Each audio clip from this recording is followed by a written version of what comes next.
talking to Howard about the new Light the Torch album. Thanks for taking the time, Howard.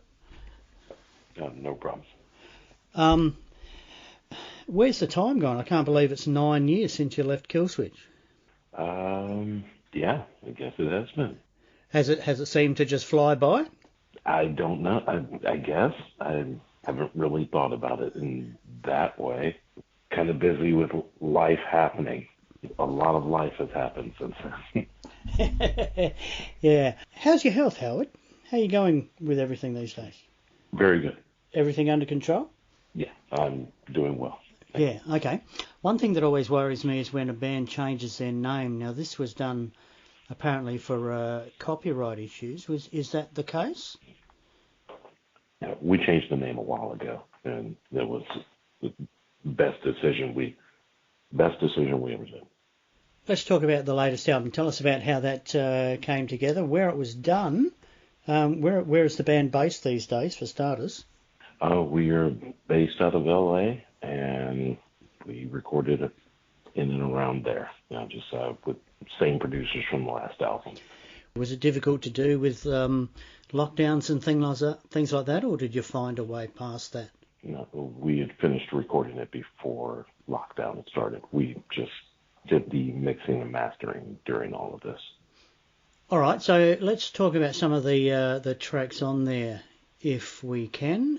Any ones with any particular stories you want to relate?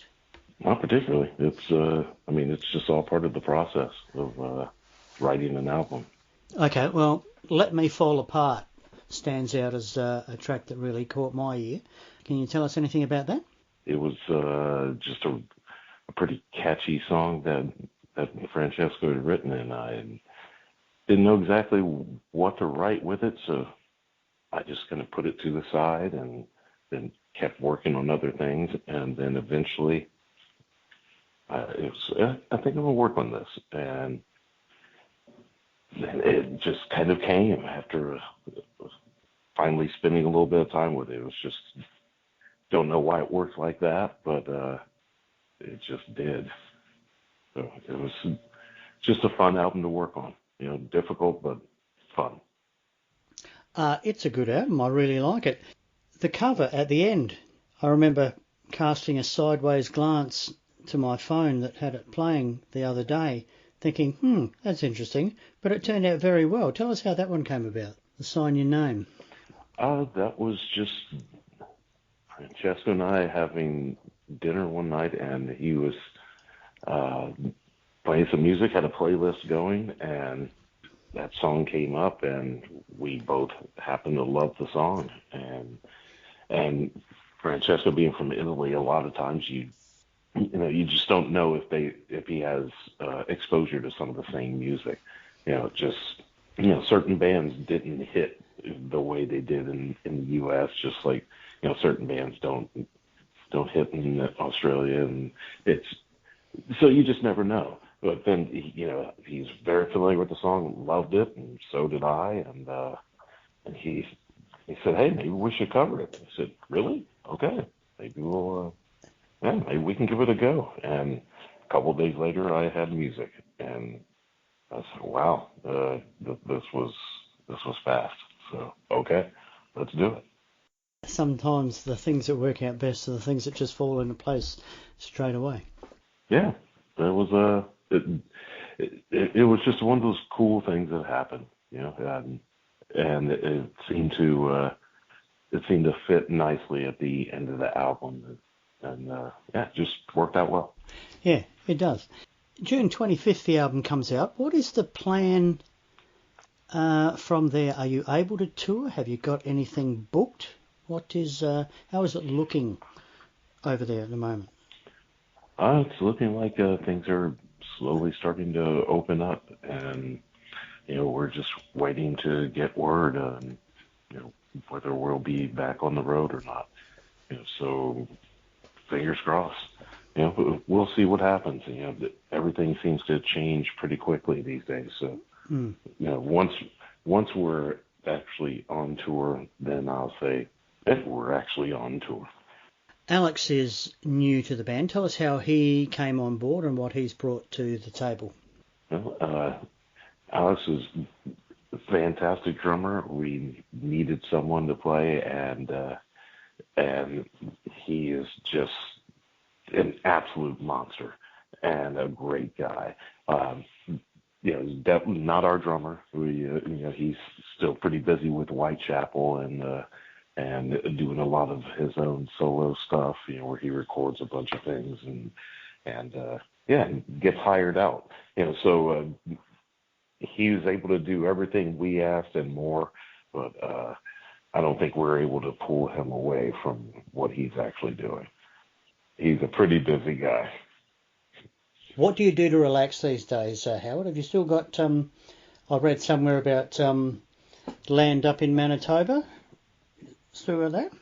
Yeah, just haven't been able to do a lot of fishing or anything like that, but I still every day I'm outside. I've got to be outdoors, and it just kind of helps me keep a little more balanced, because I get a little music obsessed, and I'll try and do a million things. So I constantly go outdoors, but I just haven't been able to do a lot of fishing as of recent. So hopefully that'll happen sometime soon.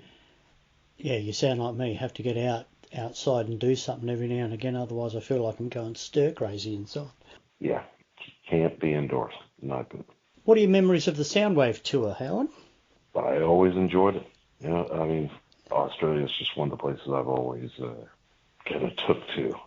So I've gone there early and chartered boats fishing, and just I enjoy Australia.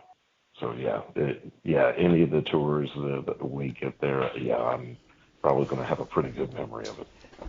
When you go out on the road, is it something you're probably going to be a headlining tour or hitching onto someone else's wagon? How's it looking? That I do not know. I kind of leave that up to booking agent and management, but most likely it'll be support. We're still a band that's growing. With regard to being, as you put it, a band that's growing, how is the reaction been? How was the support for you when you left Killswitch? Did a bunch of pressure come on you as having been in Killswitch Engage, or do you think it sort of released a lot of pressure so you're free to work on what you want? How did it look from your side? I don't think any of those options apply. I just don't think like that. This was just a fantastic tour where we were very fortunate to be chosen to do it, and those guys they'd asked me to come and perform with them. I'm in. Yeah, simple as that for me. All right, Howard, thanks for talking to us today. Good luck with the new Light the Torch album, which is You'll Be the Death of Me. Excellent album, really like it. And good luck with that. And hopefully we'll see you on the road sometime soon. Fingers crossed. We're ready. I think everyone's ready for in-person live entertainment. So hopefully soon. It's going to go off when it comes back. Yeah. All right, Howard. You have a great night, and all the best. Appreciate it. You too.